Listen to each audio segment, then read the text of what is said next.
नाज़रीन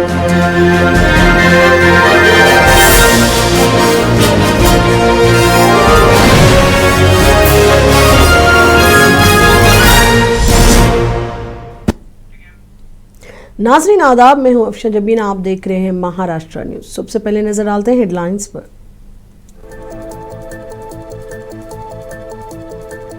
वजीर आजम मोदी ने कौम के नाम पर मानवान किया नवी मुंबई बैनुल अक़वामी हवाई अड्डा। हवाई अड्डे के पहले मरहले का किया इफ्तिताह।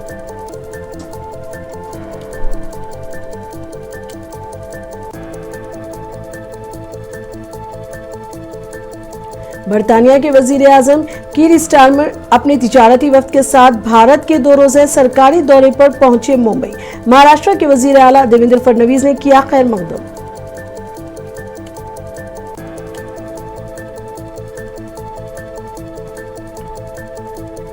औरंगाबाद में महाराष्ट्र हुकूमत के खिलाफ शिवसेना उद्धव ठाकरे ग्रुप ने किया जोरदार एहतजाज। किसानों को फी हेक्टर 50,000 रुपए मुआवजा और मुकम्मल कर्ज माफी का किया मुतालबा।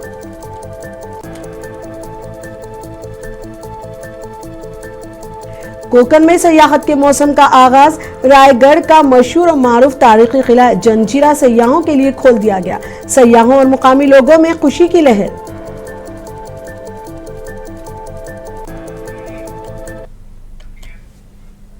अब खबरें तफसील से। आज वजीर आजम नरेंद्र मोदी ने नवी मुंबई बैनुल अक़वामी हवाई अड्डे का इफ्तिताह किया। उन्होंने कहा कि ये जदीद तरीन हवाई अड्डा आने वाले वक्त में मुंबई की भीड़ भाड़ को कम करने में मददगार साबित होगा। इस मौके पर वजीर आजम के साथ महाराष्ट्र के वजीर आला देवेंद्र फडणवीस, नायब वजीर आला एकनाथ शिंदे और अजित पवार भी मौजूद थे। इस हवाई अड्डे का नाम DB Patil Navi Mumbai international airport रखा गया है। साथ ही वजीर आजम ने मुंबई मेट्रो लाइन 3 के आखिरी मरहले का भी इफ्तिताह किया। तौक़े है कि अक्टूबर के आखिर तक इस हवाई अड्डे से टिकटों की फरोख्त शुरू हो जाएगी।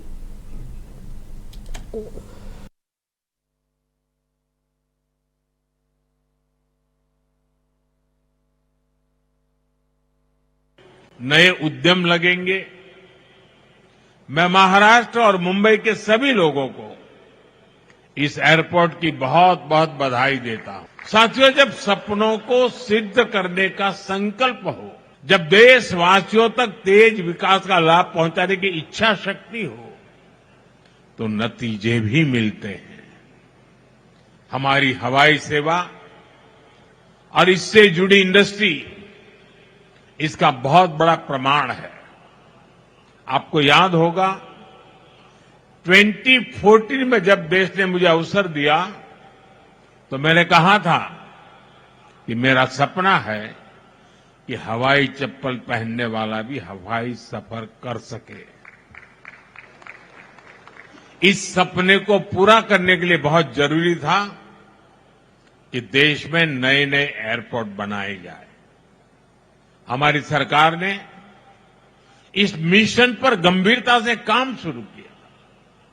बीते 11 साल में देश में एक के बाद एक नए एयरपोर्ट बनते चले गए। साल 2014 में हमारे देश में सिर्फ 74 एयरपोर्ट थे। आज भारत में एयरपोर्ट की संख्या 160 को पार कर गई है। इस अभूतपूर्व विकास ने भारत को विश्व की चौथी सबसे बड़ी अर्थव्यवस्था और तीसरी सबसे बड़ी एविएशन मार्केट भी बनाया है। मुंबई भारत का फाइनेंशियल कैपिटल ही नहीं, पर अब देश का ये डबल एयरपोर्ट उद्घाटन के बाद ये एविएशन कैपिटल भी बनने जा रहा है। वेस्ट मुंबई में छत्रपति शिवाजी महाराज के इंटरनेशनल एयरपोर्ट और ईस्ट मुंबई में नवी मुंबई इंटरनेशनल एयरपोर्ट, ये ईस्ट वेस्ट के डबल एयरपोर्ट एनडीए सरकार की डबल शक्ति वाली डबल इंजन सरकार की कमाल भी दिखाकर आज हम दर्शा रहे हैं। प्रधानमंत्री जी की परियोजनाओं के केवल एयरपोर्ट कनेक्टिविटी ही नहीं, बल्कि यात्रियों के लिए लास्ट माइल कनेक्टिविटी को भी सुगम और सुलभ बनाने के लिए दूरदर्शी सोच के साथ हमने काम किया है। पहले मुंबई से नवी मुंबई पहुंचने में करीब 2 घंटे लगते थे, लेकिन अब प्रधानमंत्री जी के द्वारा समर्पित अटल सेतु के कारण यह यात्रा केवल 20 मिनिट में पूरी होने की अभी संभावना है। या हे ॲप मुंबईला आणखी युनायटेड, कनेक्टेड आणि प्रोग्रेसिव्ह बनवेल। त्याचबरोबर आज सुरू होत असलेल्या अल्प मुदतीचे रोजगारक्षम अभ्यासक्रम हे आपल्या युवकांच्यासाठी आशेचे नवीन दालन आहे. कौशल्य विकासाच्या माध्यमातून आत्मनिर्भर भारताच्या दिशेने टाकलेलं दमदार पाऊल आहे. शिक्षण केवळ पदवीपुरतं मर्यादित न ठेवता ते रोजगारक्षम आणि उपयुक्त व्हावं हीच या कार्यक्रमाची प्रेरणा आहे. आदरणीय पंतप्रधान मोदी साहेबांच्या नेतृत्वाखाली गेल्या 11 वर्षात देशाने विकासाची नवी झेप घेतलेली आहे. विकसित भारत 2047 या ध्येयाकडे आपण वेगाने वाटचाल करतोय आणि महाराष्ट्र त्या प्रवासात अग्रस्थानी राहील. 2004 से 2014 तक कांग्रेस सरकार ने महाराष्ट्र के विकास के लिए सिर्फ केवल 2 लाख करोड़ दिए थे, लेकिन पिछले 10 सालों में मोदी जी ने महाराष्ट्र को डबल टिबल नहीं 5 गुना 10 लाख करोड़ रुपए महाराष्ट्र के विकास को दिए हैं. नए उद्यम लगेंगे. बरतानिया के वजीर आजम कीर स्टारमर अपने तिजारती वफ्द के साथ भारत के 2 रोज़ा सरकारी दौरे पर मुंबई पहुंच गए. महाराष्ट्र के वजीर आला देवेंद्र फडणवीस और नायब वजीर आला एकनाथ शिंदे ने एयरपोर्ट पर इस्तकबाल किया. इस दौरे का मकसद हाल ही में तय पाने वाले फ्री ट्रेडर एग्रीमेंट और तिजारती सरमायाकारी और टेक्नोलॉजी ताल्लुकात को मजबूत बनाना है. कीर स्टारमर वजीर आजम नरेंद्र मोदी से 2 तरफा मुज़ाकिरात करेंगे और फिनटेक समिट में हिस्सा लेंगे.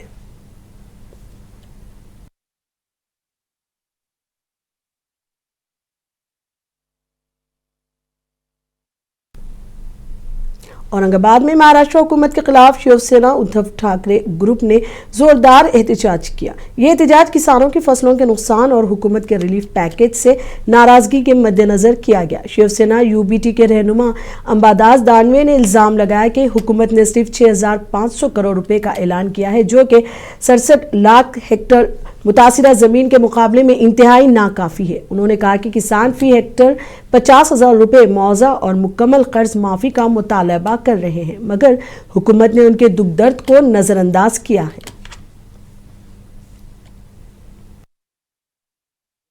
पैकेज है क्योंकि इसमें से 10,000 इंफ्रास्ट्रक्चर को, 5,000 इंश्योरेंस जो अभी मिलना ही नहीं है, उसके बाद जो कुछ नुकसान हुआ उसके लिए, लेकिन किसानों के लिए सिर्फ 6,500 करोड़ उन्होंने डिक्लेयर किए हैं. और महाराष्ट्र में 68 लाख हेक्टेयर ज़मीन अभी खराब हुई है, नुकसान वहाँ पे हुआ है. मैं समझता हूँ 68 लाख हेक्टेयर ज़मीन में 6,500 रुपये कुछ भी मायने नहीं रखती. अभी के लिए तो किसानों की यही मांग थी कि 50,000 रुपये हेक्टेयर किसानों को मिलना चाहिए और पूरा जो कर्जा है वो कर्जा माफ़ होना चाहिए, मुक्त होना चाहिए. कर्जे से किसानों को मुक्ति मिलना चाहिए. हमारी मेन हमारी मांग है. जिस प्रकार किसानों के बारे में सरकार का वर्तन है, ये पूरा बुराई से किसानों से बर्ताव कर रही है. किसानों का पूरा फसल नुकसान हुआ है. 68 लाख हेक्टेयर में से महाराष्ट्र में 1.5 लाख हेक्टेयर, 1,43,000 हेक्टेयर है, उसमें से 68 लाख हेक्टेयर महाराष्ट्र का पूरा नुकसान हुआ है. और सरकार मदद क्या दे रही है? मैं समझता हूँ जो मदद सरकार देने जा रही है, खरीफ की हो गई, अभी रबी के लिए 10,000 रुपये अगर मिले तो 68 लाख के लोगों को हेक्टेयर पर गए तो 1,000 रुपये भी सबको मिलेंगे नहीं. इस प्रकार की स्थिति है. इसलिए सरकार नेशनलिस्ट कांग्रेस पार्टी की रहनुमा और रुकन पार्लियामेंट सुप्रिया सोले ने आज कई अहम मौज़ूआत पर अपना मौक़िफ़ जाहिर किया.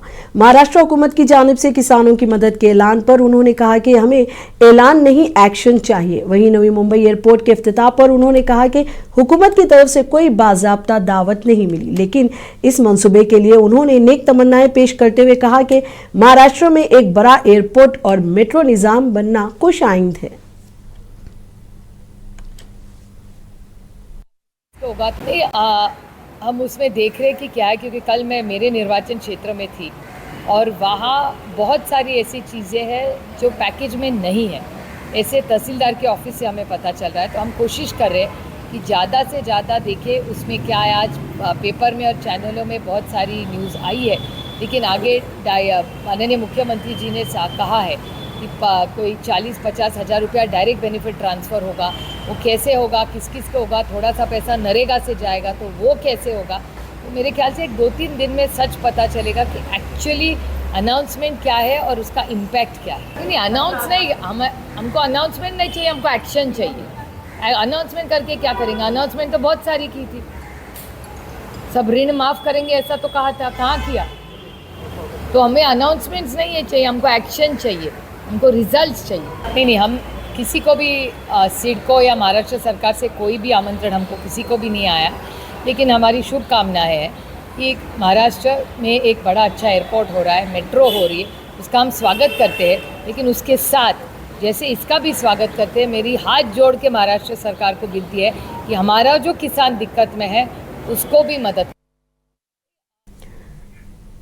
चीफ जस्टिस पर जूता फेंकने की कोशिश के खिलाफ पुणे में साबिक वजीर ममलिकत बराए दाखिला रमेश बागवे की सदारत में और मतंग एकता आंदोलन के सदर अविनाश बागवे की क़यादत में एक एहतजाजी मीटिंग मुनक़िद की गई। इस मीटिंग में बड़ी तादाद में मुख्तलिफ मज़ाहिब और बरादरियों के लोग शरीक हुए। सभी ने इस शर्मनाक वाक़े की सख्त मज़म्मत की और हुकूमत के खिलाफ नारेबाजी करते हुए कहा कि अदलिया पर इस तरह के हमले जमहूरियत के लिए ख़तरनाक इशारा हैं।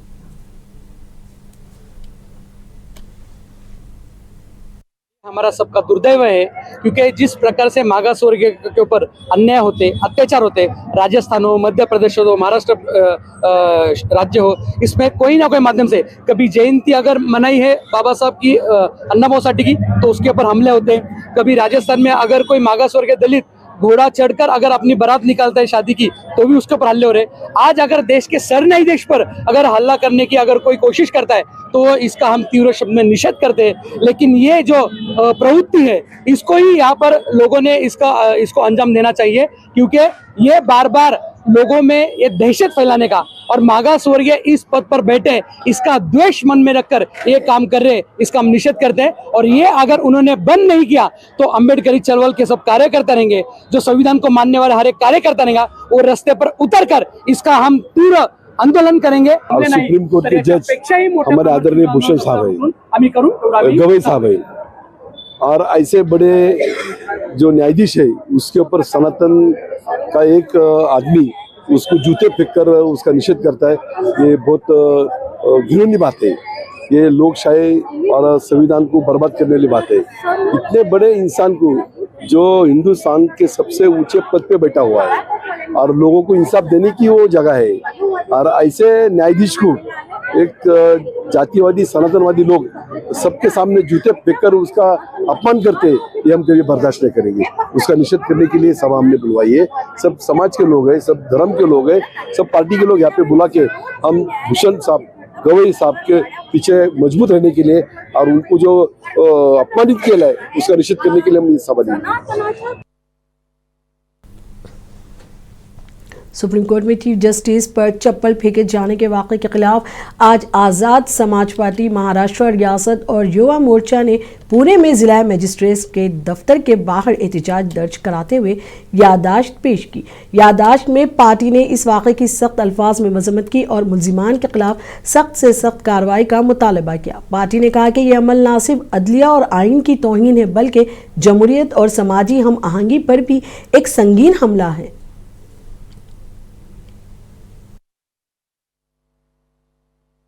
और यहाँ पे आकर के हमने एक आवेदन दिया पूना के कलेक्टर को। कल जो चीफ जस्टिस ऑफ इंडिया के ऊपर जूता फेंक के मारने की एक नाकाम कोशिश की गई, इसके मद्देनज़र ये आवेदन दिया गया। पूना शहर के अंदर और महाराष्ट्र हो चाहे भारत में जितने भी माइनॉरिटीज़ और एससी समाज के लोग हैं वो ना सिर्फ इससे दुखी है बल्कि चिंतित भी है। हमने देखा है कि 1968 में माइनॉरिटी के हिदायतुल्लाह साहब चीफ जस्टिस थे, तभी भी उन पर जूता फेंक के मारा गया था। कल एससी समाज के गवई साहब चीफ जस्टिस है, उन पर जूता फेंक के मारने की कोशिश की गई। ये कौन सी ऐसी मानसिकता है, कौन सा संगठन है जो लोगों को प्रेरित करता है कि चीफ जस्टिस जैसे इंसान के ऊपर भी आप जूता फेंक के मार सकते हैं? चीफ जस्टिस एक ऐसा इंसान है जिसके सामने प्रधानमंत्री भी ऊंची आवाज़ में बात नहीं कर सकता है, प्रधानमंत्री उसको ऑर्डर नहीं दे सकता है, प्रधानमंत्री उसको किसी तरीके से बदतमीजी नहीं कर सकता है। तो आम इंसान में ये हिम्मत, ये जुर्रत कैसे आती है? आम इंसान के अंदर जहन में ये आतंक कौन फैलाता है? सैरो तफरी और सयाहत का शौक रखने वालों के लिए एक बड़ी खबर सामने आई है। कोकन का मशहूर और मारूफ तारीखी किला जंजीरा अब सयाहों के लिए खोल दिया गया। एक तरफ जहां सयाहों और मुकामी लोगों में खुशी की लहर है तो दूसरी तरफ किले में गाइड ना होने से सियाह नाराज है। उनका मुतालबा है कि महकमा आसार क़दीमा किले में दाखिला फीस लेता है तो यहां आने वाले सयाहों को सहूलतें भी फराहम करनी चाहिए और गाइड भी मुहैया करना चाहिए।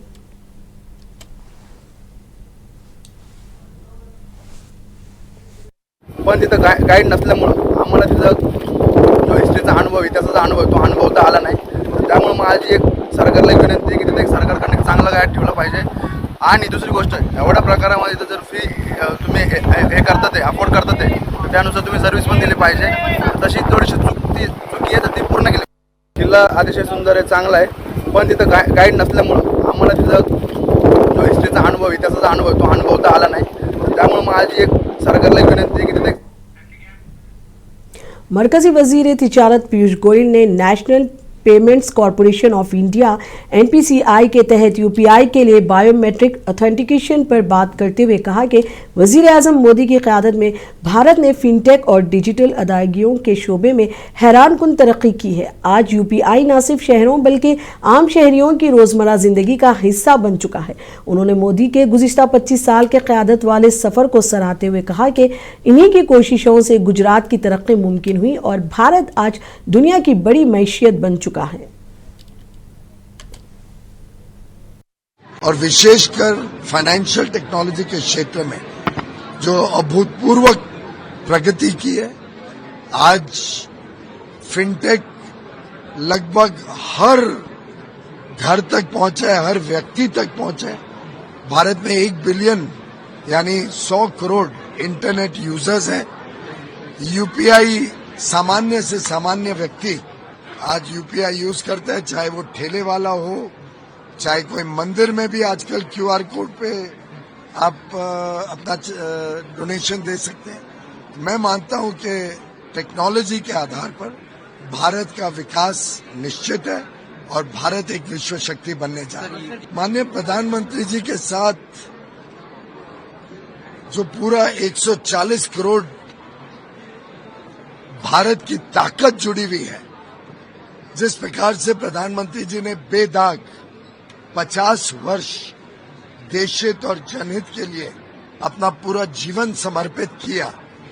कोई परिवार नहीं, कोई व्यक्तिगत शौक नहीं, दिन रात उनका क्षण क्षण, उनका पल पल उन्होंने देश के लिए निछावर किया है। मैं नमन करता हूं उनके त्याग और तपस्या को।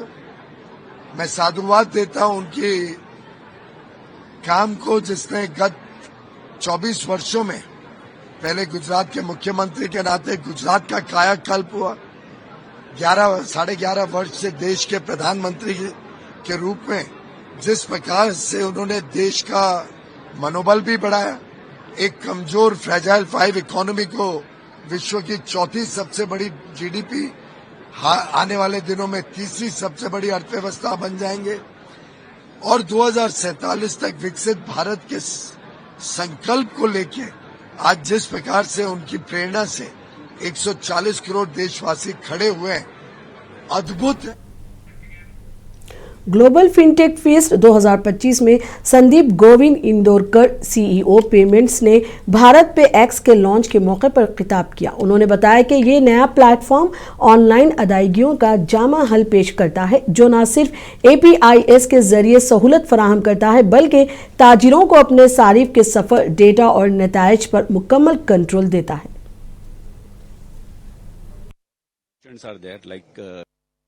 So this product is all about online payment aggregator, and we are providing a payment gateway. There are a lot of other aggregators in the market who are providing APIs, but we are not just providing APIs. We are helping our customers to own the customer journey, data and the outcomes end to end. And what we have seen is a lot of merchants are there, like large merchants where high footfalls are there and the people come daily, the frequency is very high. They generally, for making a payment through UPI, they transfer customer to a competition app. And there what I feel is you are actually not only transferring payment, you are actually transferring data and sometimes relationship. This is what we are trying to highlight, and we are trying to provide them a specialist team, and that is what we have seen. People are generally nervous in terms of in-app payment implementation because it is a long drawn process, and there's a reason they don't want to get into it, and that is what we are trying to help them and reduce the entire implementation time by 1/3. Our client would be any big e-commerce merchant, fintechs, like you can say Swiggy, Zomato, Amazon, Flipkart, right, where people generally go and transact. So these are the people, these are the merchants who can transact with us, like Angel One is our client. Delhi के वजीर सयाहत व सकाफत कपिल मिश्रा ने FICCI frames 2025 के मौके पर दिल्ली हुकूमत की नई पॉलिसियों और विजन पर बात की। उन्होंने कहा कि वजीर आला की क़यादत में दिल्ली तेजी से तब्दीली के मरहले से गुजर रहा है। खासतौर पर सयाहत, फन और सकाफत के शोबों में दिल्ली हुकूमत इन शोबों को नई जान बख्शने के लिए जदीद प्रोग्राम और पॉलिसियाँ मुतारिफ करा रही है। कपिल मिश्रा ने बताया कि इवेंट्स, कंसर्ट्स और लाइव इंटरटेनमेंट को फरोग देने के लिए नई इवेंट्स और फिल्म पॉलिसियों पर काम जारी है ताकि दिल्ली को इस इंडस्ट्री का मरकज बनाया जा सके।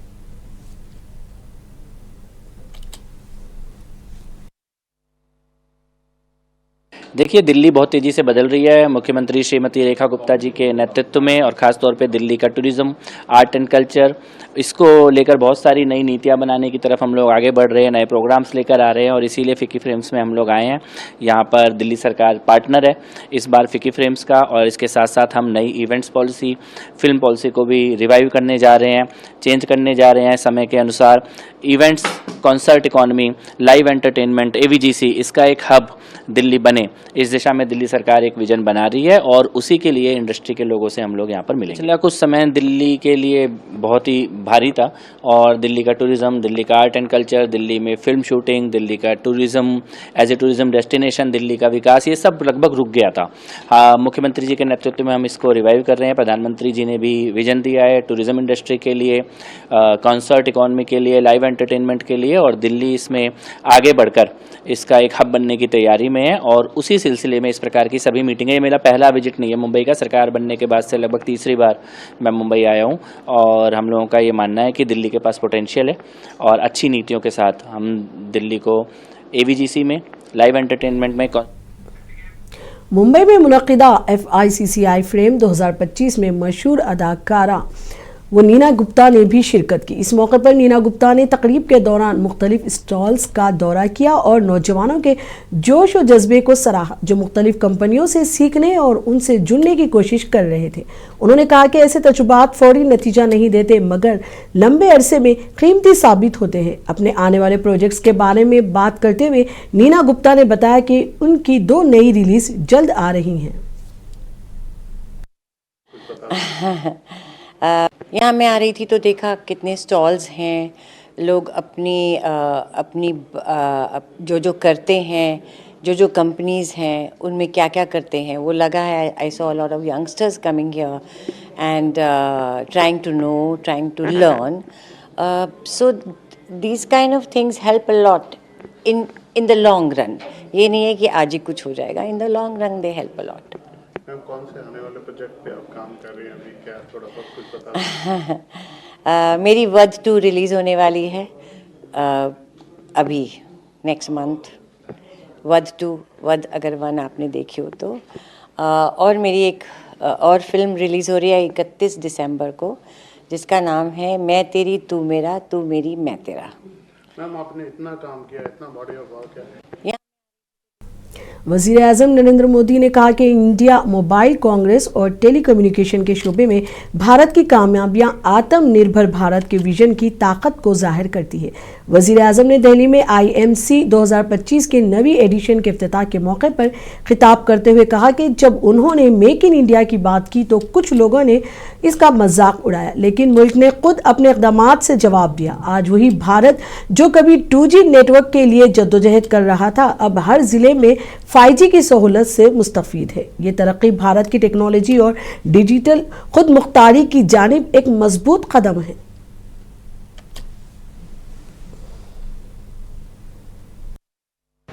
मैं इस कार्यक्रम के लिए और सभी नए इनिशिएटिव्स के लिए आप सभी को शुभकामनाएं देता हूं।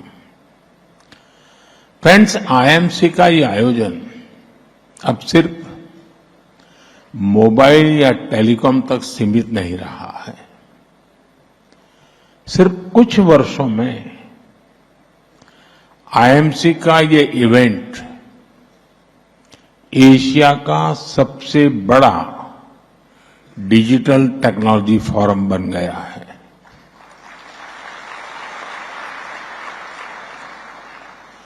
साथियों, आईएमसी की ये सक्सेस स्टोरी कैसे लिखी गई,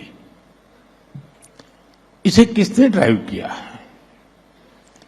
साथियों, इस सक्सेस स्टोरी को लिखा है भारत के टैक्स सेवी माइंडसेट ने। इसे लीड किया है हमारे युवाओं ने, भारत के टैलेंट ने। इसे गति दी है हमारे इनोवेटर्स ने, हमारे स्टार्टअप्स ने। और इसलिए ये मुमकिन हो पाया है क्योंकि आज सरकार देश की प्रतिभा और क्षमता के साथ पूरी ताकत से खड़ी है। मैं इस कार्यक्रम के लिए और सभी नए इनिशिएटिव्स के लिए आप सभी को शुभकामनाएं देता हूं। महाराष्ट्र न्यूज में अब तक के लिए इतना ही। मुझे दीजिए इजाजत। आदाब।